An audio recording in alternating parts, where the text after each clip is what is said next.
नमस्कार दोस्तों, आप सभी का स्वागत है हमारे चैनल धीवर क्लासेस में। आज हम लोग देख रहे हैं मासिक आकलन कक्षा 10वीं। विषय है गणित, माह है अगस्त।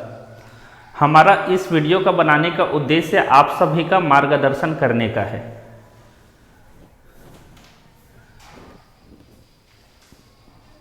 प्रश्न पहला है, प्रथम 10 क्रमगत प्राकृत संख्याओं का योगफल क्या होता है।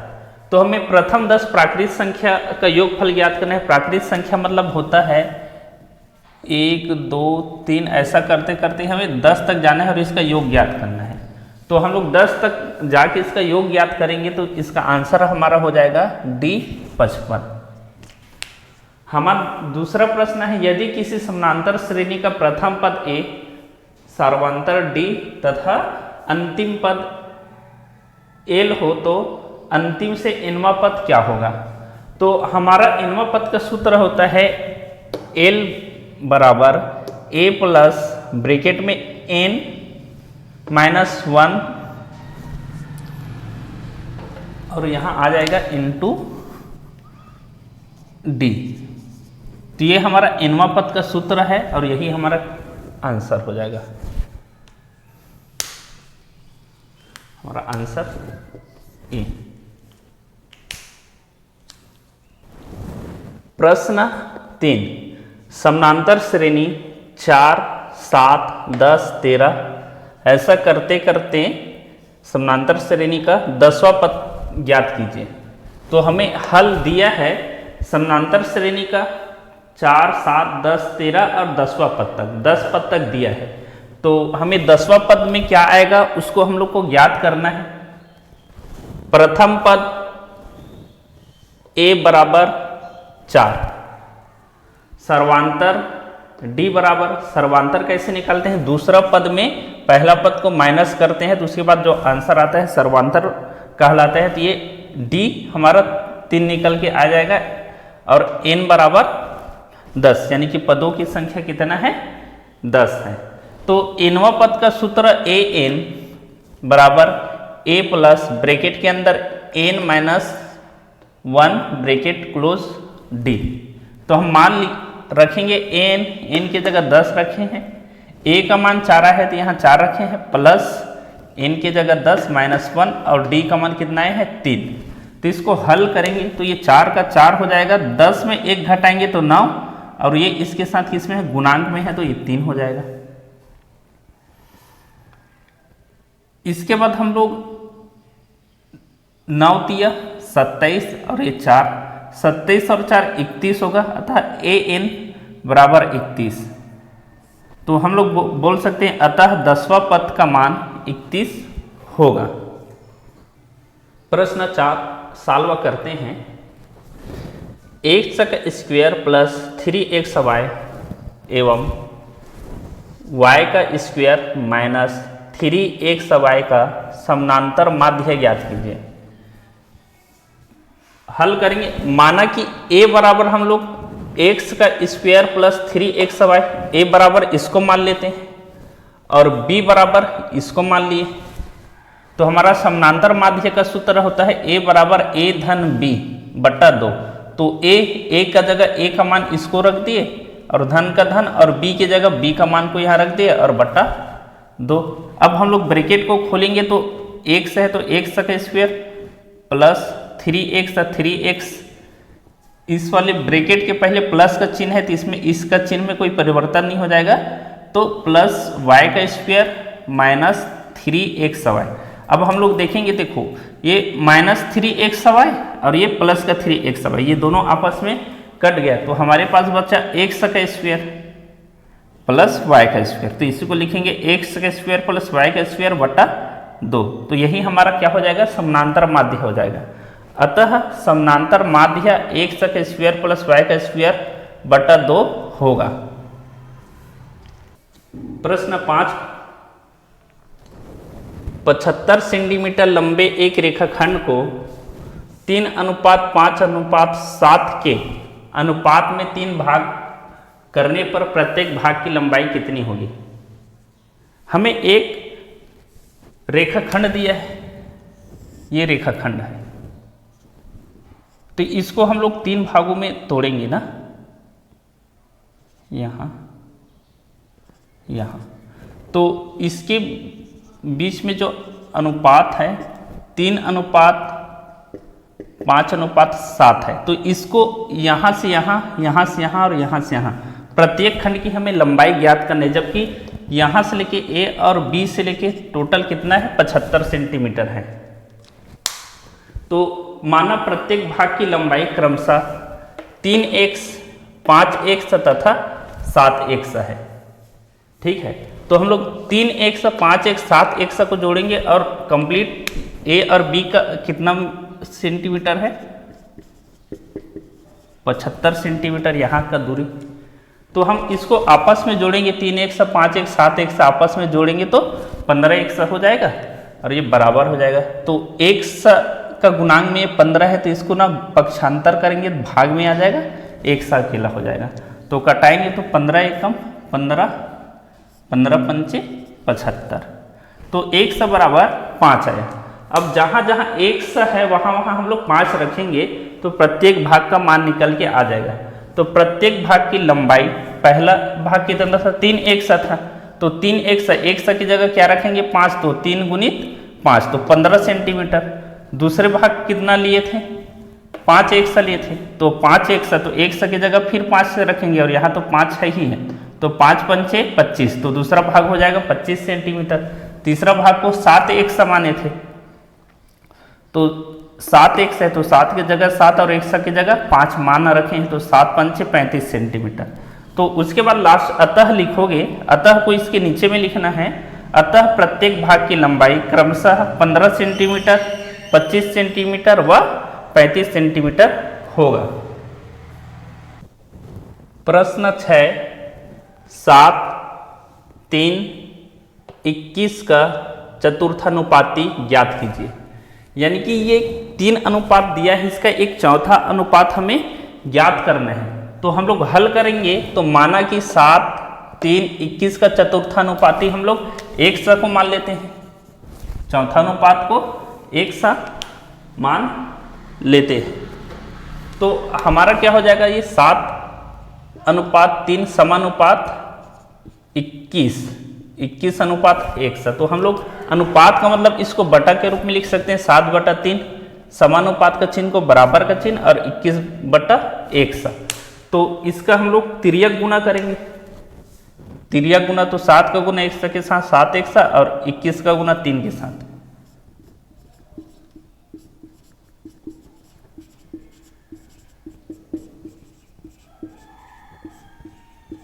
तिर्यक गुना करने पर तो तिर्यक गुना हो गया।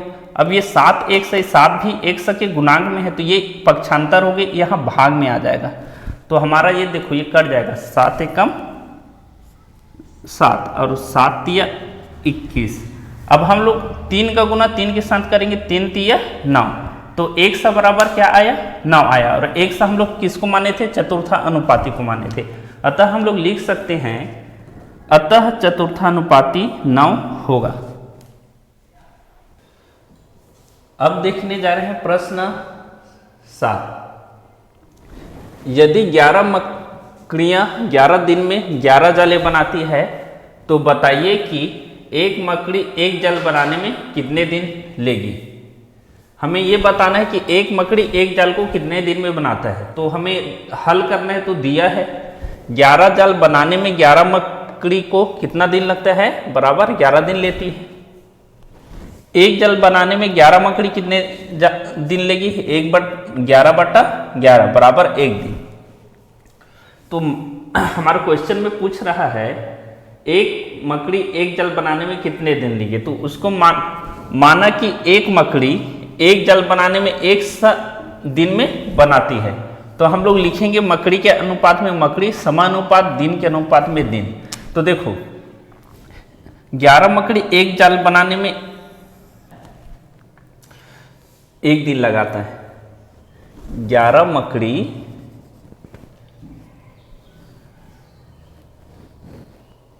देखो ये 11 मकड़ियां हैं और एक जाल बनाने में 1 दिन लगाता है, तो उसी को मान ली है एक मकड़ी ठीक है, एक जल बनाने में 1 से दिन लगेगा। तो इसको लिखेंगे हम, अनुपात को हम लोग बटा में लिख सकते हैं। इसका हम लोग तिर्यक गुना करेंगे, 1 का गुना 1 के साथ तो 1 सा, और 11 का गुना 1 के साथ तो 11 एकम 11। ठीक है, ऐसा गुना देखो, इसका गुना इसके साथ तो इसका गुना इसके साथ, और बाहर वाला का गुना बाहर के साथ तो ऐसा। ठीक है, तो हमारा क्या हो जाएगा, 1 सा बराबर 11। अतः मकड़ी एक जाल को 11 दिन में बनाएगी।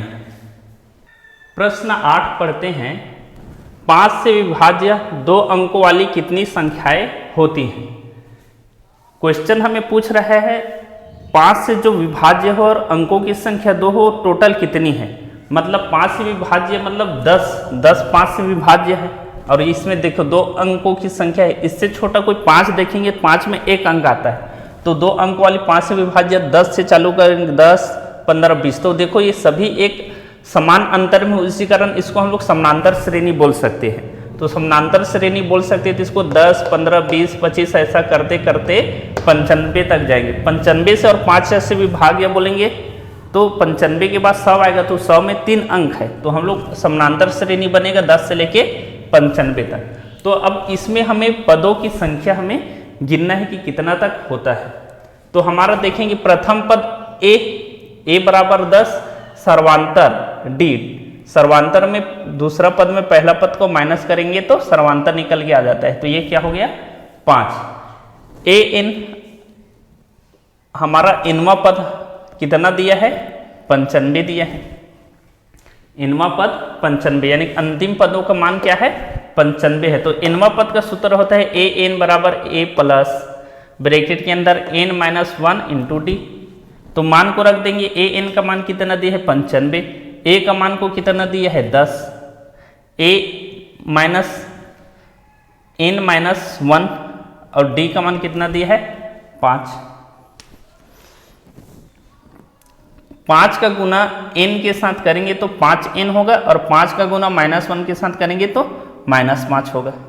अब देखो ये किसका है, प्लस का है, और ये माइनस का है। तो 10 में 5 घटाएंगे तो हमारे पास 5 बचा, और 5n का ये 5n हुआ। 5 को पक्षांतर कर रहा हूँ, 5 को तो ये इधर पक्षांतर हो गए, प्लस का किसका हो जाएगा माइनस का। तो 95 में 5 घटाएंगे तो हमारे पास 90 बचेगा, और इधर 5n बचेगा। अब देखो ये n का गुणांक में 5 है, तो ये पक्षांतर हो जाएगा कि इधर भाग में आ जाएगा। तो 90/5 बराबर n, तो 5 एकम 5 हो जाता है, और 18 पंचे 90 हो जाता है। तो हमारा मान क्या हो जाएगा, n बराबर 18। तो इसको जमा के लिखेंगे n बराबर 18। अतः 5 से विभाज्य 2 अंकों वाली 18 संख्याएं है। प्रश्न 9, समानांतर श्रेणी 3 8 13 ऐसा करते करते 553 में अंतिम से 10वां पद ज्ञात कीजिए। यानी कि लास्ट पद ये है, अब इधर से हमें 10वां पद ज्ञात करना है। तो हम हल करेंगे, अंतिम से 10वां पद ज्ञात करना है। तो हमारा अंतिम से ज्ञात करेंगे तो हमारा प्रथम पद कौन सा हो जाएगा 253।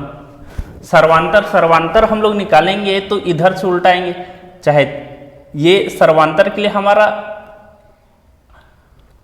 13 में 8 घटाओ, ये दूसरा हो जाएगा, पहला हो जाएगा, या तो हमें 8 3 में -8 करेंगे, तो 3 -8 करेंगे तो 5, मतलब उल्टा उधर से पीछे तरफ से आएंगे तो इसका सर्वांतर घटते हुए आ रहा है, मतलब -5 कम होते हुए आ रहा है। तो सर्वांतर d बराबर -5 होगा।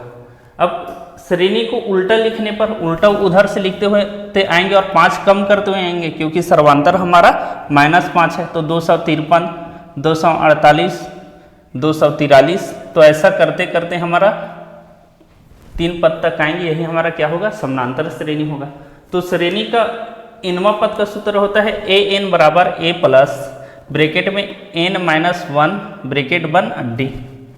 तो हमें अंतिम से 10वां पद ज्ञात करना है, तो 10वां पद के लिए सूत्र हो जाएगा a10 a ब्रैकेट में n -1 ब्रैकेट बन डी। तो मान को रख देंगे, a का मान कितना है 253, n 10वां पद ज्ञात करना है, तो यहाँ 10 -1 और d का मान कितना है -5। इसको हल करते हैं तो 10 में 1 घटाएंगे तो यहाँ 9 हो जाएगा और ये इसका गुणांक में है तो 553 का यही हो जाएगा। अब इसको गुना करेंगे, 9 पंचे 45 और ये माइनस है तो माइनस 45। 253 में 45 को घटाएंगे तो 208 हो जाएगा। तो हम बोल सकते हैं कि अंतिम से 10वां पद 208 होगा। अतः लिखेंगे, अतः समानांतर श्रेणी में अंतिम से 10वां पद 208 होगा। प्रश्न 10, 2 और 41 के बीच पद n है। 2 और 41 के बीच के चौथे व n-1वें पद का अनुपात 2:5 है तथा n का मान ज्ञात कीजिए।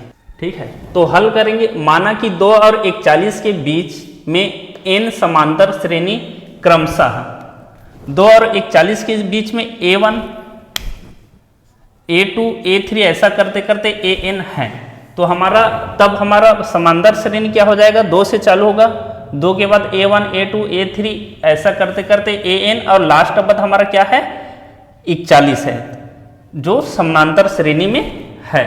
तो हमारा प्रथम पद क्या हो जाएगा, 2, प्रथम पद 2 है और d तो पता नहीं चल रहे थे, हमें मान लेंगे, माना सर्वांतर d है।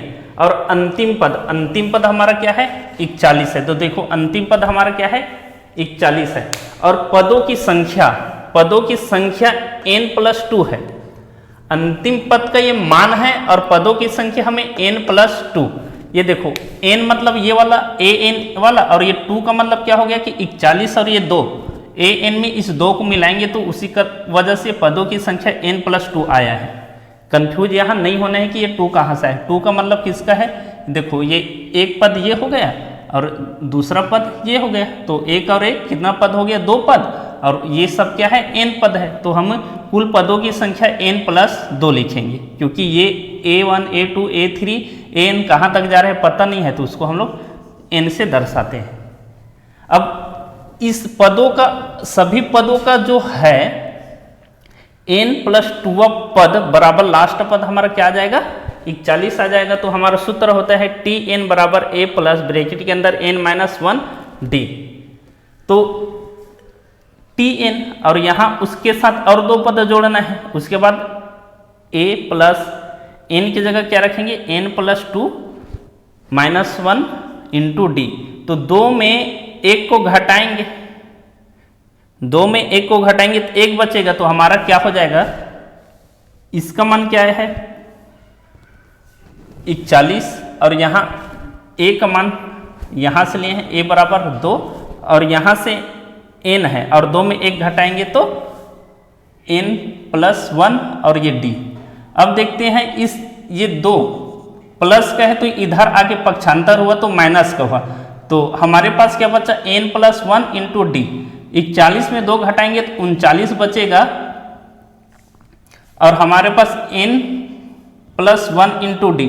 अब ये देखो ये इसके गुणांक में है तो ये पक्षांतर होकर इसका भाग में आ जाएगा तो हमारे पास d बचेगा। तो d का मान हो जाएगा 39 बटा n+1, या इसको लिख सकते हैं d बटा 39 बटा n/1। तो ये हमारा सर्वांतर d निकल के आ गया। प्रश्नानुसार श्रेणी का चौथा पद a4 बटा श्रेणी का nवां पद an-1 दोनों का अनुपात 2:5 होना चाहिए। अनुपात को हम लोग 2/5 में लिख सकते हैं। तो चौथा पद का मान हो जाएगा a + 4d और nवां पद का सूत्र है a + n-1d और दोनों का अनुपात 2:5 हो जाएगा। तो हम लोग तिर्यक गुना करेंगे, 5 का गुना ये सभी के साथ करेंगे और 2 का गुना इसके साथ करेंगे। तो 5 का गुना a के साथ करेंगे तो यहाँ 5a, 5 का गुना 4 के साथ करेंगे तो 5×4 20d, ये बराबर है तो बराबर का चिन्ह। 2 का गुना a के साथ करेंगे 2a और देखो ये कंप्लीट है तो 2 का गुना इसके गुणांक में आ जाएगा 2n-1 इंटू d। अब हम लोग देखो यहाँ 2a है और यहाँ भी 5a है तो a वाले को एक तरफ ले लेते हैं, ठीक है, और d वाले को दूसरी तरफ ले जाते हैं। तो ये a किस में है, प्लस में है, तो बराबर का इधर आ जाएगा, पक्षांतर हो जाएगा तो -2a हो जाएगा। और ये देखो दो 20d, 20d ये किसका है, प्लस का है, तो ये इधर आके किस में हो जाएगा, माइनस का 20d हो जाएगा। तो अब हमारे पास होगा 5a माइनस 2a बराबर 2, ब्रैकेट के अंदर n माइनस 1 ब्रैकेट बंद d माइनस 20d। अब इसको 5 में 2 घटाएंगे तो 3a बचेगा बराबर, देखो इसमें देखते हैं और इसमें दोनों में क्या कॉमन है, d कॉमन है, तो d को बाहर निकाल दें। तो अब हमारे पास 2 का गुना n के साथ करेंगे 2n, और 2 का गुना माइनस 1 के साथ करेंगे तो माइनस 2, और ये माइनस 20 है तो ये माइनस 20 आ जाएगा। और दोनों में क्या कॉमन है, d कॉमन है, तो d को बाहर निकाल। अब देखते हैं इधर 3a है तो ये भी 3a हो जाएगा। अब ये 2n, और देखो ये 20 और 2 22, तो माइनस का 22 और d, ठीक है। अब इसको हम लोग हल करेंगे तो a का मान क्या है, प्रथम पद a है तो a का मान हमारा क्या दिया था, a बराबर हमारा 2 आया था। उसके बाद 2n माइनस 22, और ये d का मान, d सर्वांतर है तो d का मान क्या था, 39/n प्लस 1। तो इसको मार रखेंगे तो 3 दूनी 6। अब देखो ये किस में है, भाग में है, तो पक्षांतर होगी, ये 6 की किस में आ जाएगा, गुना में। तो हमारे पास क्या बचेगा, 2n माइनस 22 और 39। अब देखो 39 का गुना इस ब्रैकेट वाले के साथ करेंगे ना, तो 39 दूनी हम लोग करेंगे तो 78n माइनस 39 का गुना माइनस 22 के साथ करेंगे तो 858 हो जाएगा। वैसे 6 का गुना n के साथ करेंगे तो 6n और 6 एकम 6। अब हम लोग देखो ये n वाला है उसको एक तरफ और अंक वाले को एक तरफ, तो ये 6 का 6 है और ये वाला 858, ये माइनस का है तो इधर आके प्लस का हो गया, और ये 6n इधर प्लस का है तो इधर जाके माइनस का हो गया। तो 858 में 6 जोड़ेंगे तो 864 हो जाएगा बराबर 78n में 6n घटाएंगे तो 72n हो जाएगा। तो हम लोग n का ये 72 गुणांक में है तो ये पक्षांतर होकर भाग में आ जाएगा, तो इसको हम लोग कटाएंगे तो ये 12 बार में कट जाएगा। इसको हम लोग ऐसा भी लिख सकते हैं, n बराबर 864/72, ये 12 बार में कटेगा। तो हमारा n का मान ज्ञात करना था, अतः n बराबर क्या आया, 12, अतः n बराबर 12 होगा।